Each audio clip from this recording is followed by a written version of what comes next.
Next chapter is work, energy and power. Work, energy and power, right. हम लोग जो discuss करेंगे आज के दिन में that is only and only work. Energy power बाद में डिस्कस करते हैं। वर्क क्या होता है? तो बेटा फिजिक्स के अंदर वर्क का कुछ मतलब अलग है, ओके। और रेगुलर दुनिया में वर्क का मतलब कुछ और होता है। रेगुलर दुनिया में तो क्या तुम बैठे बैठे वर्क कर सकते हो? रेगुलर दुनिया में वर्क मतलब काम, बैठे बैठे भी कुछ भी लैपटॉप पे टाइम पास कर सकता हूँ, कुछ ना कुछ काम कर सकता हूँ, राइट। बट फिजिक्स के लिए वर्क कुछ अलग चीज होती है। फिजिक्स के लिए वर्क इसे कहते हैं जब हम एक्चुअल में कोई चीज को मूव करें। बेसिकली इसका कहीं ना कहीं रिलेशन है मोशन से। तो कोई ऑब्जेक्ट अगर मूव हो रही है तभी वर्क हो सकता है, ये पहली बात समझ लो in the case of physics. अगर मैं फिजिक्स में बोलूं कि वर्क हो रहा है, that means an object is moving. कोई डाउट? समझ में आ रहा है ये चीज? फिजिक्स में हम लोग वर्क तभी बोलेंगे, वर्क हुआ ऐसा तभी बोलेंगे जब कोई ऑब्जेक्ट मूव हो रहा है। चलो, तो अब सिंपल मूविंग में आ जाता है कि भाई कोई ऑब्जेक्ट यहाँ पे पड़ा हुआ है, इसका मास m बोल देते हैं। ये ऑब्जेक्ट को मुझे मूव करना है, तो बेटा मूव करने के लिए क्या चीज होनी जरूरी है? इस ऑब्जेक्ट को मूव करने के लिए क्या चीज होना जरूरी है तभी मूव हो सकता है? क्या है जिससे मूव हो सकता है ये ऑब्जेक्ट? इस ऑब्जेक्ट को मूव करने के लिए क्या चाहिए? फोर्स। फोर्स चाहिए। कोई डाउट? तो इस ऑब्जेक्ट को मूव करने के लिए मैंने F जितना फोर्स लगाया। कोई डाउट? चलो, इस F जितना फोर्स लगने से ये ऑब्जेक्ट का कुछ डिस्प्लेसमेंट हुआ, मतलब कि ये ऑब्जेक्ट मूव होते होते इस पॉइंट तक पहुंच गया, यहां तक पहुंच गया, ओके। तो मैं बोलूंगा कि हाँ भाई इस फोर्स ने कुछ वर्क किया। कोई डाउट? मैं क्या बोलूंगा? हाँ इस फोर्स ने वर्क किया। कोई डाउट? तो work in the case of physics, work हम तभी बोलेंगे when a force, okay, move an object in the direction of force। कहाँ मूव करना जरूरी है? in the direction of force। समझ में आ रहा है? समझ में आ रहा है बेटा ये? वर्क कब कहलाएगा? वर्क तभी कहलाएगा जब कोई ऑब्जेक्ट मूव हो रहा है, किस डायरेक्शन में? फोर्स की डायरेक्शन में मूव हो रहा है, तब मैं वर्क हो रहा है ऐसा बोल सकता हूँ, ओके। तो लिखो जल्दी से, फर्स्ट लाइन लिखो। नोट्स में अभी खुद से लिखवा रहा हूँ, जल्दी जल्दी लिखते जाओ। वर्क इन फिजिक्स, एक्चुअली मेरी नोटबुक मिल नहीं रही है, तो आप कोई बात नहीं, सर कोई बात नहीं। एक्चुअली बाकी मेरी लोग नोटबुक मिल नहीं रही है, तो दुनिया में बेटा दूसरी कोई नोटबुक होगी ना, उसमें लिख ले, फिर बाद में तू कहीं और लिख लेना, ओके। लिखो चलो। इन फिजिक्स वर्क इज सर ये सब लिखना। हाँ ये लिखना नहीं है, मैं जो बोल रहा हूँ वो लिख लो और डायग्राम ड्रॉ कर लेना बाद में ये वाला, okay. In physics work is said to be done, in physics work is said to be done, work is said to be done when yes, in physics work is said to be done, in physics work is said to be done, in physics work is said to be done when a force move an object, when a force move an object in the direction of force, when a force move an object in the direction of force. In physics, work is said to be done when an object when a force move an object in the direction of force. उसके बाद ये छोटा सा diagram बना लो, F force लगा, उसकी वजह से M जितना मास S जितना डिस्प्लेसमेंट करवाया। लिख लिया? डायग्राम ड्रॉ कर लिया? यहाँ तक कर लिया? डायग्राम ड्रॉ कर लो जल्दी जल्दी जल्दी जल्दी जल्दी। वीडियो बेटा ऑन रखो तो मुझे पढ़ाने में मजा आएगा। जो लोग वीडियो ऑन कर सके प्लीज वीडियो ऑन कर लो। चलो आगे बढ़े,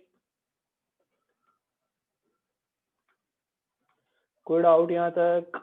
कृषि समझ में आ रहा है? पूजा, Yes, sir. रुद्र, Yes, श्लोक, sir. ओके। शिवम पटेल समझ में आ रहा है? वीडियो ऑन रख लो बेटा, जो भी अपने अपने वीडियो ऑन रख सकते हैं प्लीज ऑन कर दो। जैनेश आ रहा है समझ में? Yes, sir. वेद प्रजापति कहाँ है? वेद प्रजापति नहीं है, ओके। चलो बेटा, डायग्राम ड्रॉ हो गया होगा। ओके, तो वर्क कब होता है वो हमने पढ़ लिया। फिजिक्स में वर्क कब होता है वो हमने पढ़ लिया। अब दूसरा पॉइंट कि वर्क की एग्जैक्ट डेफिनेशन क्या है।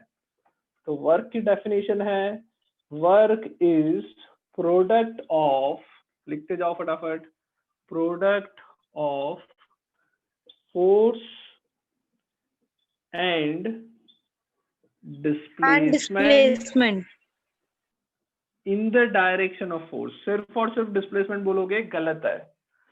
Work is product of force and displacement in the direction of force. ये लिखना बहुत जरूरी है, बहुत इंपॉर्टेंट कॉन्सेप्ट है। In the direction of force, okay.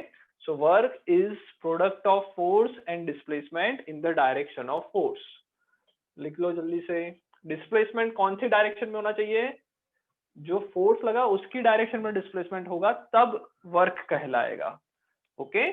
चलो, तो एक सिंपल फॉर्मूला इधर लिख लेते हैं कि work is equals to force multiply by displacement. यहाँ पे मैं डिस्प्लेसमेंट कैसा मान रहा हूँ? यहाँ पे मैं एज्यूम कर रहा हूँ कि जिस डायरेक्शन में फोर्स लग रहा है उसी डायरेक्शन में डिस्प्लेसमेंट हो रहा है, ओके। वापस डायग्राम ड्रॉ कर देना कि फोर्स और डिस्प्लेसमेंट की डायरेक्शन सेम है। W is equals to F into S. लिख लो जल्दी जल्दी, इतना हो जाए तो बता दो।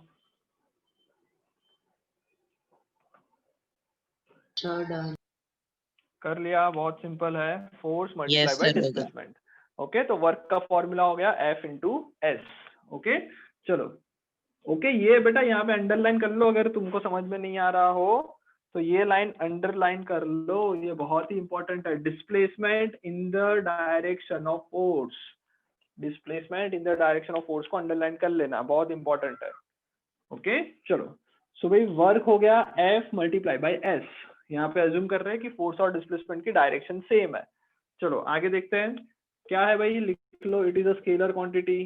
पहला पॉइंट लिख लो, वर्क इज अ स्केलर, मतलब लिख लिया क्या? हाँ सही, तो स्केलर क्वांटिटी पहला पॉइंट, मतलब उसकी कोई डायरेक्शन नहीं है, okay. Work is a scalar quantity. दूसरा पॉइंट लिखते जाओ फटाफट। ऐसा यूनिट क्या आएगा?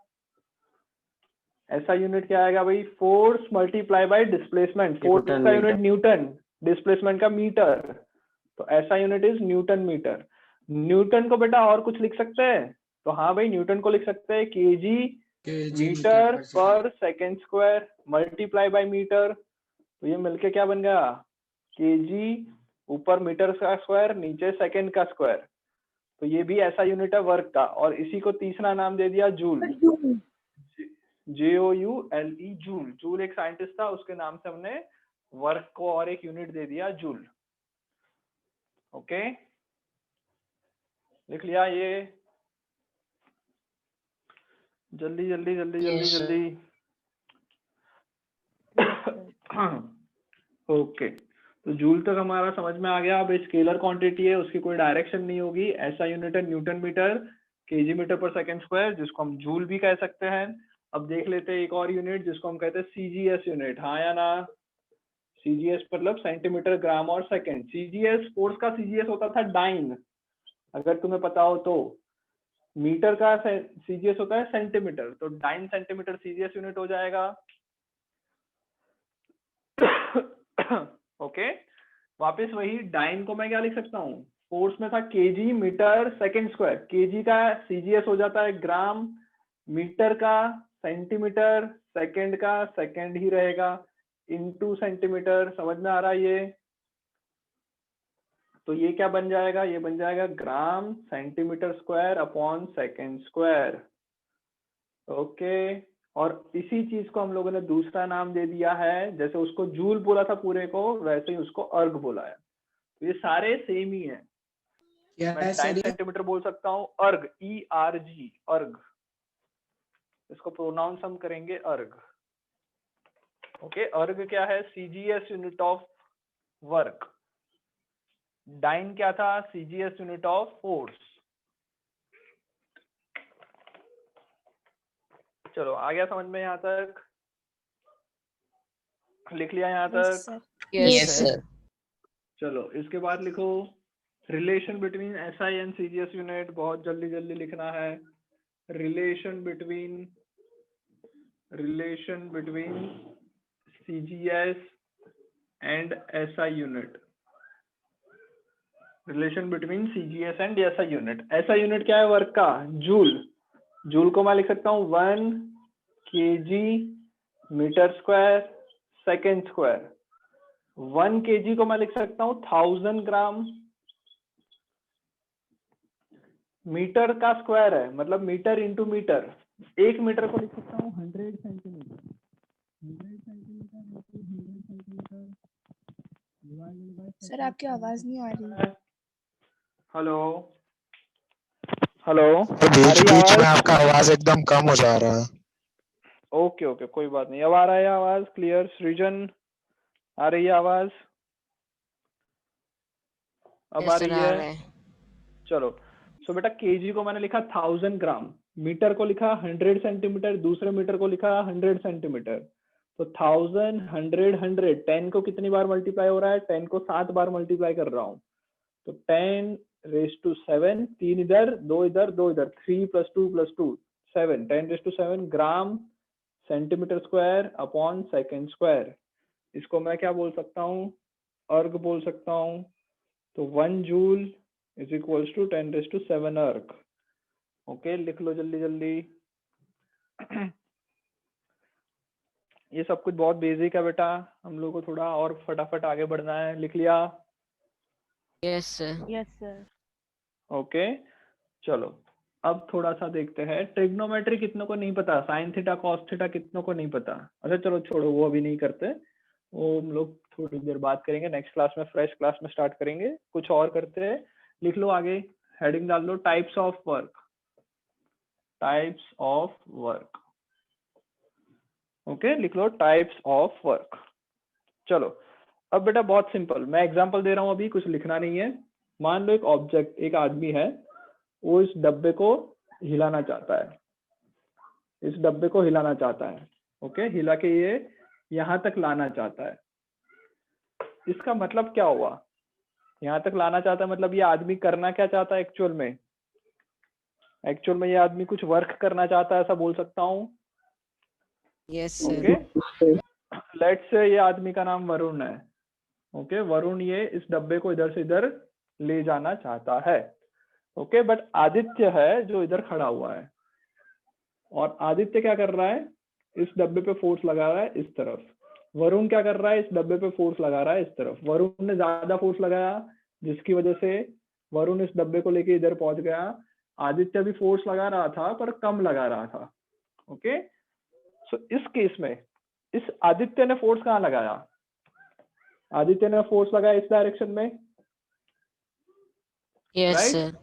डिस्प्लेसमेंट कौन सी डायरेक्शन में हुआ? डिस्प्लेसमेंट बोल सकता हूँ इस डायरेक्शन में, अपोजिट डायरेक्शन में।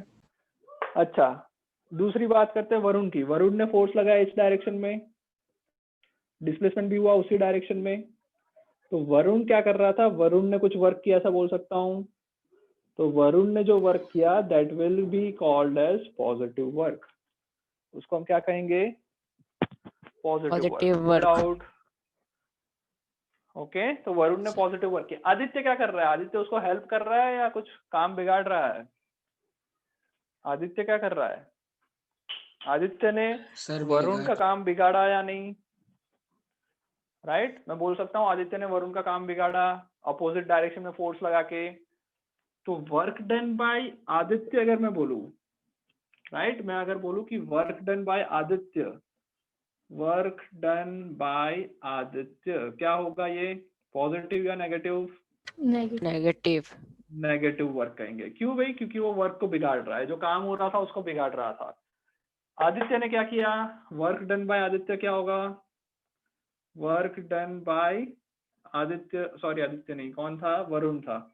वर्क डन बाय वरुण क्या है, positive work. Work done bye Aditya क्या है, नेगेटिव वर्क। इसका मतलब ये हुआ कि जब फोर्स और डिस्प्लेसमेंट की डायरेक्शन सेम हो तो पॉजिटिव वर्क कहलाएगा, जब फोर्स और डिस्प्लेसमेंट की डायरेक्शन अपोजिट हो तो नेगेटिव वर्क कहलाएगा। आ रहा है समझ में निपुण? Hello sir. हाँ बोलो। Hello yes sir. बोलो बोलो। सर तो फिर हम जब सर वर्क फाइंड करते हैं सर किसी फोर्स का, सर तो हम फ्रिक्शन को क्यों नेगलेक्ट करते हैं सर? फ्रिक्शन को नेगलेक्ट नहीं करते बेटा, फ्रिक्शन को भी नेगलेक्ट नहीं करते, हमेशा फ्रिक्शन को भी दिमाग में रख के करते हैं। या तो स्मूथ सरफेस है तो ही नेगलेक्ट करते हैं। सर इसको नोट ओके, मैं अभी क्वेश्चंस करवाता हूँ। हाँ मैं नोट करवा रहा हूँ, लिखवा रहा हूँ, वो लिखना है। लिखो positive work, types of work के बाद लिखो positive work, positive work. Sir उसके मैं भी बाद लिखना है डिस्कनेक्ट हो इसके गया था, अंदर तो ये डायग्राम बनाना है क्या? कुछ नहीं पढ़ा है, डोंट वरी। नहीं नहीं डायग्राम नहीं बनाना है, लिखना है पॉजिटिव वर्क। लिखो पॉजिटिव वर्क। Okay sir. उसके बाद लिखो पॉजिटिव वर्क में लिखो if direction of force, if direction of force and displacement, if direction of force and displacement is same, if direction of force and displacement is same, then work done by that force, if direction of force and displacement is same, then work done by that force, then work done by that force is called positive work. Then work done by that force is called positive work. हो गया? Yes. Yes, Okay. sir. Okay, next लिख लो negative work. Negative work, if direction of force and displacement, if direction of force and displacement is opposite to one another, if direction of force and displacement is opposite to one another, if direction of force and displacement is opposite to one another, then work done by that force is called negative work. Work done by that force is called negative work. Done, लिख लिया? Sir एक बार repeat करो। Yes, sir. हाँ, if sir दो direction of force, if direction of force and displacement is opposite to one another, if direction of force and displacement is opposite to one another, then work done by that force is called negative work. Then work done by that force is known as negative work. लिख लिया? Yes sir. Okay, चलो अब इसके अंदर एक और चीज का डिस्कशन करते हैं। ध्यान समझ में आ गया ना भाई कि आदित्य कर रहा था वर्क को बिगाड़ रहा था इसलिए नेगेटिव बोला, वरुण ने जो वर्क किया उसको पॉजिटिव बोला। ओके, अगर आदित्य मान लो सुधर जाए और आदित्य ने भी उसी डायरेक्शन में फोर्स लगाया जिस डायरेक्शन में वरुण लगा रहा है, मान लो आदित्य को हम लोग कुछ बोल दे कि भाई आदित्य काम को बिगाड़ना नहीं है और आदित्य खींचने लगा इसको, तो अब आदित्य भी कैसा वर्क करेगा? Positive. तो अब आदित्य का वर्क पॉजिटिव हो जाएगा, राइट? अब इस केस में आदित्य का भी वर्क डन पॉजिटिव हो जाएगा। कोई डाउट? सर अगर फोर्स लगाने पर कुछ डिस्प्लेसमेंट नहीं हुआ तो फिर जीरो होगा ना? Work done zero, yes. अगर मान लो ये वरुण इसको फोर्स लगा रहा है, ये डब्बे को वरुण फोर्स लगा रहा है पर ये डब्बा हिल ही नहीं रहा है, वहीं का वहीं है, तो वर्क डन बाय वरुण कितना होगा? Work done bye Varun zero हो जाएगा।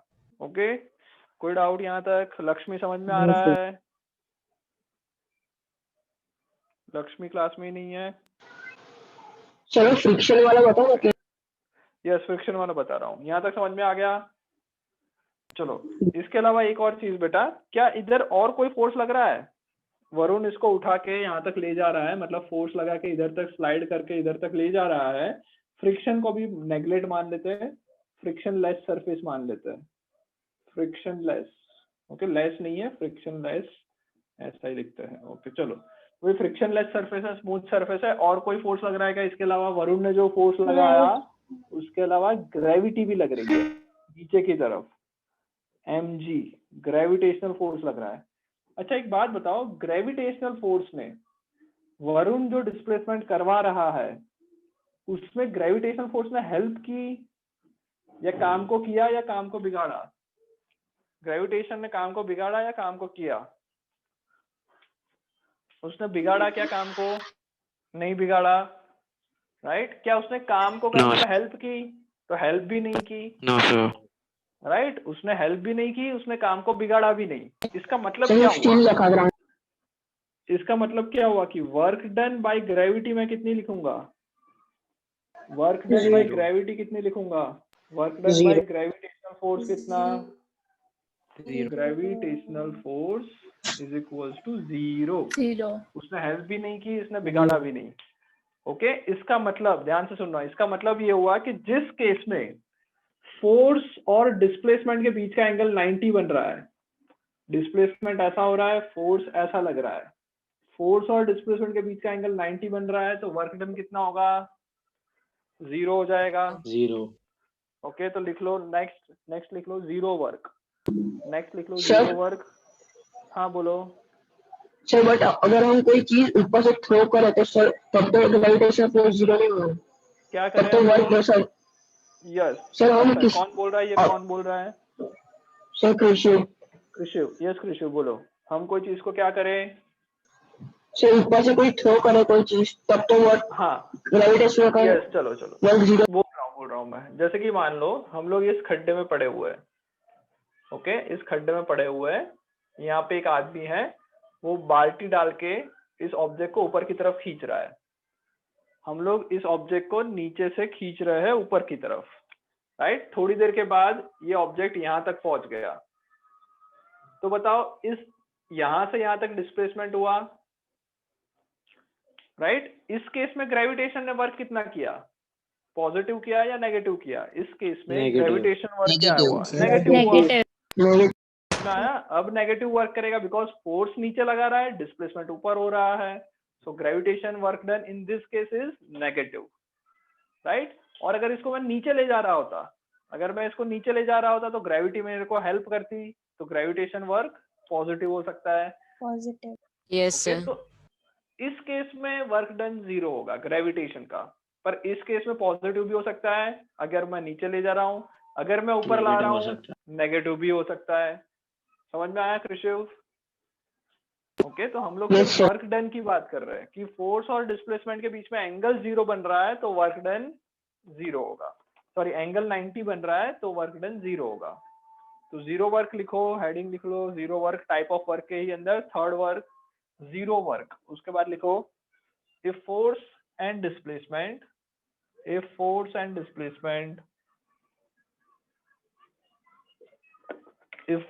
and displacement are perpendicular to each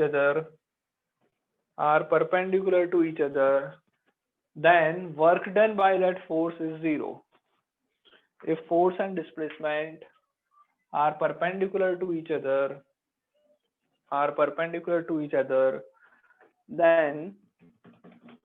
then work done by that force is 0. Okay, force और डिस्प्लेसमेंट परपेंडिकुलर होंगे तो वर्क डन जो होगा वो 0 होगा। Work done by that force is 0। लिख लिया? समझ में आ गया? Yes, sir. चलो अब एक और क्वेश्चन फटाफट से कर लेते हैं। ओके, इसके बाद तुम्हें बेटा न्यूमेरिकल करना है। न्यूमेरिकल में दे रहा हूँ, उसके ऊपर से हमको अब बहुत अच्छी तरह से वर्क समझ में आ जाएगा। ओके चलो, सो न्यूमेरिकल में एक ऐसा है कि एक सरफेस है, एक ऑब्जेक्ट है, इस ऑब्जेक्ट का मास दे रखा है 10 kg। ओके, इस पे मैंने फोर्स लगाया 50 न्यूटन का, फोर्स लगा, जिसकी वजह से ये मूव होके 2 मीटर आगे गया। ओके, मूव होके 2 मीटर आगे गया। इस केस में सरफेस जो है वो फ्रिक्शन वाली सरफेस है, और जो फ्रिक्शन फोर्स लग रहा है वो लग रहा है 10 न्यूटन का। ओके, सो तुम्हें फोर्स फाइंड क्या करना है? फाइंड करना है वर्क डन बाय फोर्स। इस फोर्स को मैं F नाम दे रहा हूं। सो पहला फाइंड करना है work done by force F। दूसरा फाइंड करना है work done by friction. Okay, ये दो चीज फाइंड करनी है, जल्दी से फाइंड करो। Work done by force, work done by friction.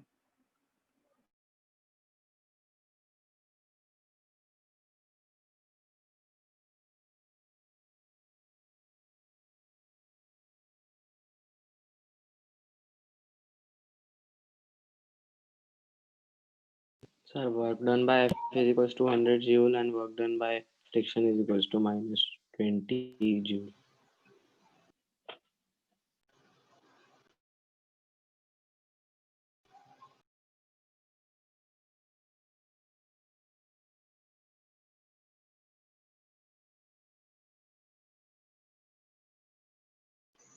हाँ भाई, क्या आएगा आंसर?